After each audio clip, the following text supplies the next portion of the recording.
প্রিয় দেশবাসী, এই হচ্ছে সেই জেনেভা এয়ারপোর্ট, যে এয়ারপোর্টে অন্তর্বর্তীকালীন সরকারের আইন উপদেষ্টা ডক্টর আসিফ নজরুলকে বাকশালী গুন্ডারা হেনস্থা করার চেষ্টা করেছিল।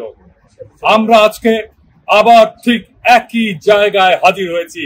এই সেই জায়গা, ডিপ্লোম্যাটিক গাড়িগুলো যেখানে এসে পার্কিং করে, এইখান থেকেই হেঁটে আসিফ নজরুল সামনের দরজা দিয়ে এয়ারপোর্টে ঢুকতে যাচ্ছিল, আর বাকশালী গুন্ডারা তার পথ অবরোধ করে তাকে হেনস্থা করার চেষ্টা করে।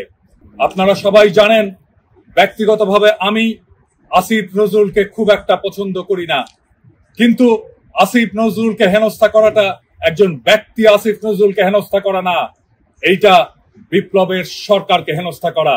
আমরা এটা কোনোভাবেই মেনে নেব না। আমরা এখানে হাজির হয়েছি যেখানেই বাকশালীরা আমাদের বিপ্লবের সরকারকে, বিপ্লবের প্রতিভূকে তারা এসে হেনস্থা করার চেষ্টা করবে, আক্রমণ করার চেষ্টা করবে, আমরা সেখানে ইউরোপবাসী এসে, প্রবাসীরা এসে সেই জায়গাতেই প্রতিবাদ সমাবেশ করব। আজকের প্রতিবাদ সমাবেশ বাকশালী ফ্যাসিস্টদের উদ্দেশ্যে আমাদের একটি বার্তা। এটা ইউরোপ, এটা মোদির ভারত না, এটা দিল্লি দাসীর প্রভুর জায়গা না।